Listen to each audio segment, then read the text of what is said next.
Bismillahirrahmanirrahim. Assalamualaikum warahmatullahi wabarakatuh. Waalaikumsalam warahmatullahi wabarakatuh. Alhamdulillahirabbil alamin wa bihi nasta'in ala umurid dunya waddin. Wassalatu wassalamu ala asrofil anbiya'i wal mursalin sayyidina wa maulana Muhammadin. Pertama-tama marilah kita panjatkan puji dan syukur kita kehadirat Allah Subhanahu wa taala, karena dengan hanya nikmat dan karunia-Nya lah kita dapat berkumpul di sini dalam keadaan sehat walafiat.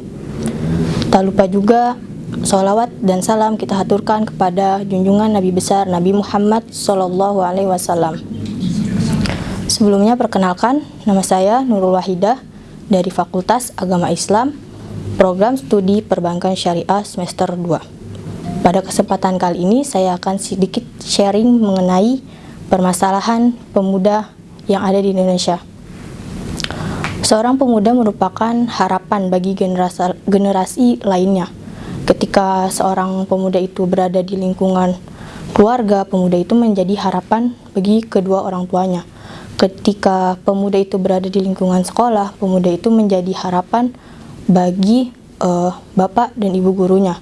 Begitu pula ketika seorang pemuda berada di sebuah bangsa, negara maupun pada agamanya. Nah, seorang pemuda itu juga memiliki peran gitu dalam agama, bangsa maupun negaranya. Secara internasional, seseorang disebut pemuda ketika orang tersebut berada dalam rentan usia 10 sampai 24 tahun. Dalam pendapat lain menyebutkan seorang pemuda adalah seorang dengan usia di bawah 40 tahun setelah masa baliknya. Nah, itu berpacu pada keadaan Nabi Muhammad ketika diangkat menjadi Rasul. Nah, dewasa ini permasalahan akut yang terjadi di Indonesia itu mengenai pengembangan karakter. Masuknya arus konsumerisme, materialisme, dan hedonisme membuat rasa nasionalisme menurun, serta menurunnya rasa persaudaraan, sehingga muncullah rasa individualisme antara pemuda satu dengan pemuda yang lainnya. Nah, konsumerisme sendiri yaitu berasal dari bahasa Latin, yaitu consumer, yang artinya memboroskan, menghabiskan, menggunakan sampai habis. Nah, paham konsumerisme ini adalah paham yang mengajarkan kita untuk tidak hemat atau berlaku boros. Sedangkan dalam Islam kita diajarkan untuk tidak boros. Dalam Quran surat Al-Isra pun disebutkan bahwa perbuatan boros itu merupakan perbuatan setan. Jika kita melihat kepada junjungan kita Nabi Muhammad SAW, beliau adalah sosok yang sangat sederhana sebagai seorang pemimpin negara maupun pemimpin perang. Ya, selanjutnya itu ada materialisme. Nah, materialisme ini berasal dari bahasa Latin, yaitu materia, yang artinya benda atau barang. Nah, materialisme ini adalah paham yang menganggap sesuatunya itu hanya berdasarkan benda ataupun barang.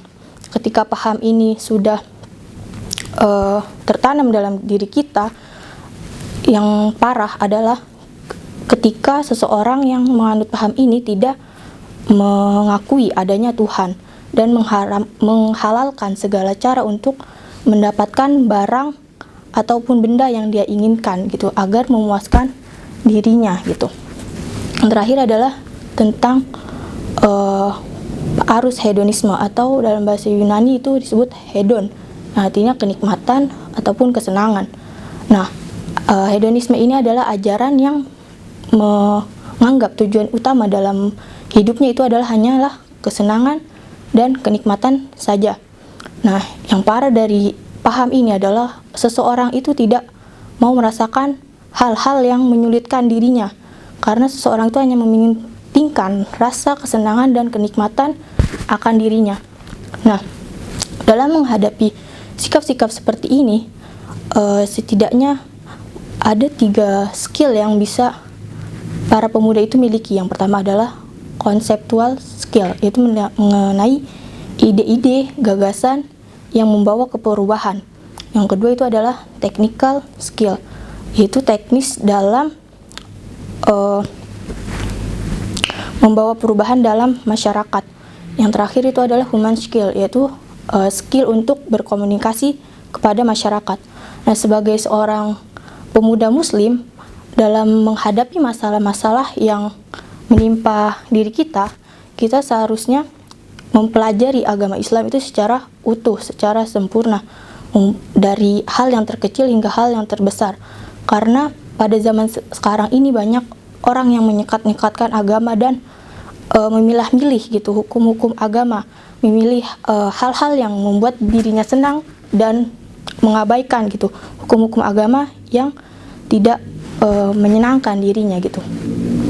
Dan menganggap bahwasanya agama itu hanyalah sekedar hal-hal yang berhubungan dengan ibadah mahdoh, yaitu seperti zakat, haji, puasa, dan haji. Nah, hal-hal yang tidak berkaitan dengan itu seperti tentang sosial, politik, ekonomi, dan lainnya itu tidak berkaitan agama, padahal agama membahas semua hal tersebut. Setelah itu, setelah kita mempelajari agama Islam dengan baik dan sempurna, itu kita mengamalkan apa yang sudah kita pelajari. Nah, supaya orang-orang di luar juga melihat gitu bahwanya sesanya Islam itu agama yang indah, agama yang benar. Banyak orang-orang yang sudah mempelajari agama Islam dengan baik gitu, sholatnya bagus, puasa bagus, bahkan dia juga menunaikan ibadah haji, cuman perilaku sosialnya itu kurang bagus. Nah, itu membuat penilaian orang terhadap Islam pun menjadi kurang baik. Selanjutnya, ketika kita sudah mengamalkan ajaran Islam, yaitu yang terakhir mendakwahkan Islam agar syiar Islam ini terus berjalan gitu, agar apa yang sudah kita tahu tentang Islam tidak hanya diri kita yang tahu, tetapi masyarakat luar juga tahu. Mungkin itu saja yang dapat saya sampaikan. Kurang lebihnya mohon maaf. Billahi taufiq wal hidayah. Wassalamualaikum warahmatullahi wabarakatuh. Waalaikumsalam.